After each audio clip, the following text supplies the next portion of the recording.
तो भाई लोग कहानी की शुरुआत होती है एक डेंजन से, जहाँ पर बहुत सारे लोग मरे पड़े थे और यहाँ पर बीच में खड़ा होता है हमारा मेन कैरेक्टर सू वू होंग, जो कि भाई तलवार लेकर काफी ज्यादा ही हाफ रहा था क्योंकि उसके सामने एक स्नेक मॉन्स्टर था जिससे कि वो फाइट कर रहा था। वो उस मॉन्स्टर के ऊपर काफी सारे अटैक करने की कोशिश करता है लेकिन वो मॉन्स्टर उसको दूर फेंक देता है, पर वुओंग हार नहीं मानता। उसके हर एक अटैक से बचते हुए वो एक फाइनल अटैक देता है और अपनी तलवार को उस स्नेक की बॉडी में घुसा देता है, पर उसकी स्किन इतनी ज्यादा हार्ड थी कि वो तलवार टूट जाती है और वुओंग नीचे गिरने लगता है। इसी चीज का फायदा उठाते हुए वो सांप वुओंग के एक पैर को पकड़ लेता है मुंह से और पूरी तरीके से क्रश कर देता है। यहाँ पर वुओंग सोच रहा होता है कि वो इतनी आसानी से तो नहीं मरेगा, तो वो वापस से अपनी टूटी हुई तलवार को उस स्नेक की एक आंख में घुसा देता है, जिससे कि भाई वो स्नेक बहुत ज्यादा ही तड़पने लगता है। लेकिन वो अभी भी वुओंग को छोड़ता नहीं है, वो उसकी दूसरी टांग को भी पकड़ लेता है और जोरदार घुमाकर दीवार में फेंक देता है। यहाँ पर वुओंग को काफी ज्यादा ही दर्द हो रहा होता है, लेकिन वो कहता है कि मैं ऐसा नहीं मर सकता,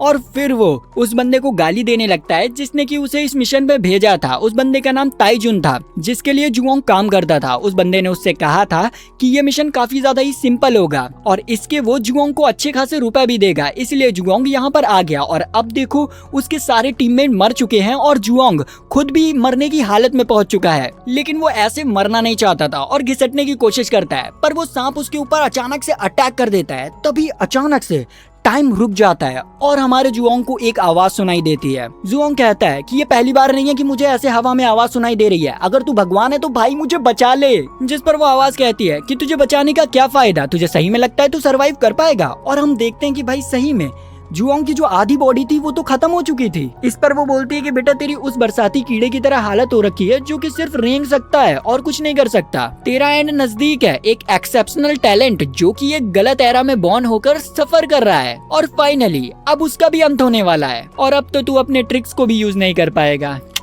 बेकार जिंदगी। जुओंग कहता है कि अपनी बकवास बंद करो, तुम मेरे बारे में कुछ भी नहीं जानती तो कुछ मत बोलो, मैं इस तरीके से मरना नहीं चाहता, ये सब उस कमीने ताइजुन की वजह से हुआ है, मैं उसे मार कर रहूंगा। अब भाई उसके जीने का मोटिव सुनकर वो आवाज कहती है कि चल ठीक है, मैं तेरी इच्छा को पूरी करती हूँ, और वैसे भी ऐसे रेयर टैलेंट को हम मरने नहीं दे सकते। तभी वहाँ पर एक क्रो आ जाता है और उससे कहता है कि चलो मैं तुम्हें एक और चांस देता हूँ, तो जाओ और जो थ्रोन है असली किंग का उसे तुम ले लो, अगर तुम ले सकते हो तो। ये कहते ही उस क्रो के अंदर से अमेजिंग पावर निकलती है जो कि जुओंग के अंदर जाती है और उसके पैर वापस से रीजनरेट हो जाते हैं और वो अचानक से एक दूसरी जगह पर पहुंच जाता है। उसे भी इस पॉइंट पर रियलाइज नहीं होता वो कहाँ पर है। अपने पास वो एक आंटी को बैठा पाता है जो कि उसके ऊपर काफी ज्यादा ही भड़क रही थी। तभी वो नोटिस करता है कि भाई वो पुलिस स्टेशन में है और उसके पैर भी वापस आ चुके हैं। ये देखकर वो काफी ज्यादा ही हैरान था। सामने पुलिस वाला उससे पूछ रहा होता है कि भाई तेरा नाम क्या है, बता तो दे।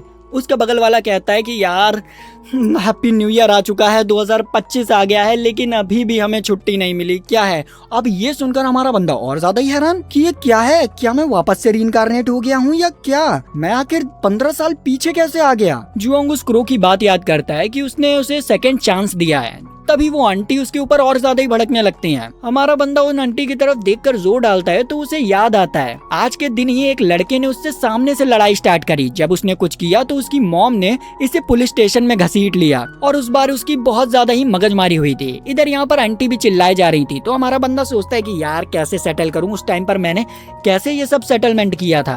तभी उसे याद आता है कि उस पॉइंट पर उसने भाई इन आंटी से माफी मांग ली थी, इसकी गलती नहीं थी, फिर भी वो झुक गया था, लेकिन इस बार वो ऐसा नहीं करने वाला। यहाँ पर आंटी चिल्ला रही थी और हमारे बंदे को फर्क नहीं पड़ रहा था, तो आंटी और ज्यादा गुस्से में आकर उसके ऊपर हाथ उठाने की कोशिश करती है, लेकिन इस बार हमारा बंदा उनके हाथ को तुरंत ही पकड़ लेता है। ये देखकर वहाँ पर सभी लोग हैरान और हमारा बंदा भी हैरान कि भाई उसके अंदर इतनी हैवी रिफ्लेक्सेस कैसे आ गई।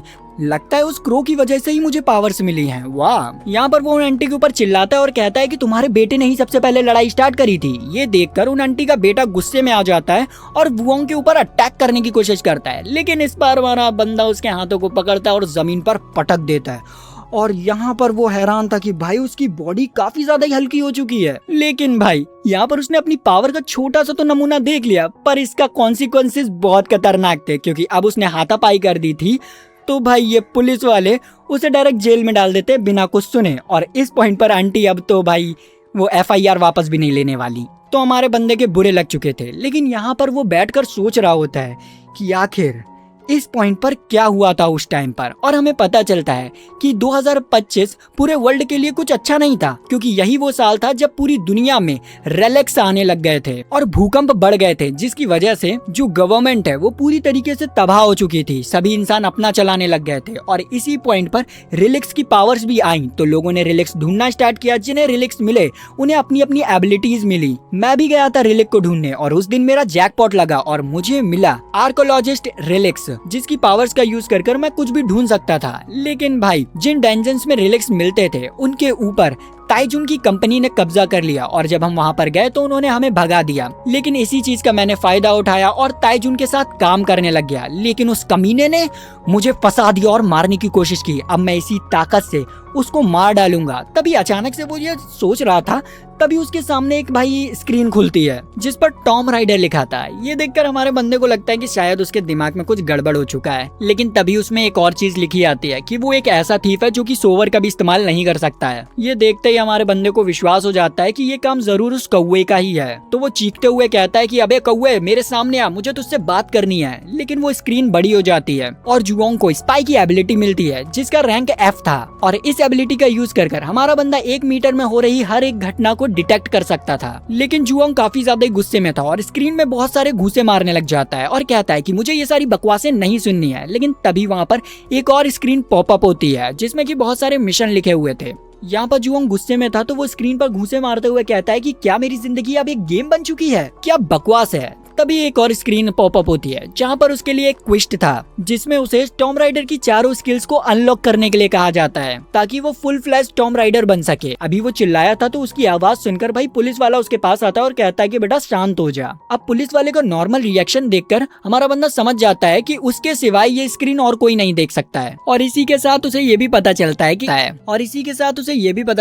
है कि इस एबिलिटी के होने के बाद भी वो अपनी पुराने रिलिक्स की पावर्स को भी यूज कर सकता है। वो यहाँ पर सोचने लगता है कि अभी उसके पास एक एबिलिटी है और इसी तरह उसे 3 और रिलिक्स को ढूंढना होगा ताकि उसे तीनों एबिलिटीज और मिल जाएं। वो यहाँ पर कहता है कि आखिर वो क्रो मुझसे चाहता क्या है, क्योंकि रिलिक्स कभी भी ह्यूमंस की मदद नहीं करते हैं।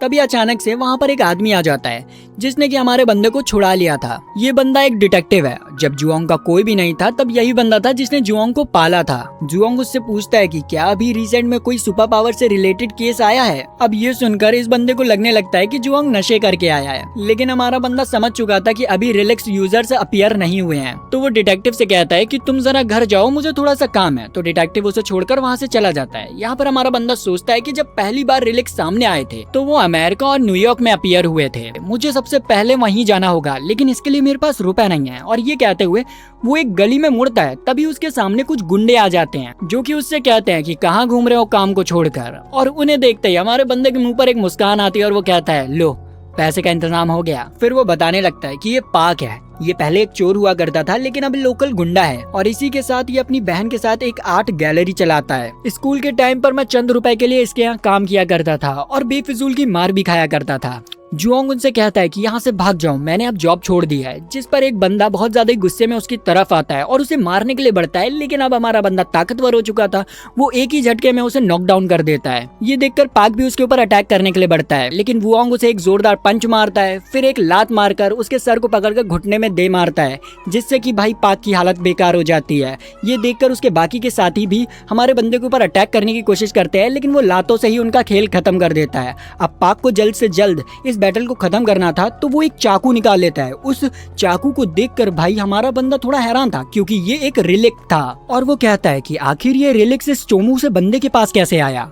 और फिर उसे समझ आता है कि हाँ, रिलिक्स किसी भी नॉर्मल चीज में आ सकते हैं और उन्हें पावर्स दे सकते हैं। अब मुझे इससे ये रिलिक्स लेना पड़ेगा। और भाई इसी के साथ इसका पहला एपिसोड खत्म होता है। तो अगर आपको वीडियो अच्छी लगी, लाइक सब्सक्राइब घंटा दबाएं, हमारी फैमिली में आ जाए। तो मिलते हैं नेक्स्ट वीडियो में, तब तक के लिए बाय बाय।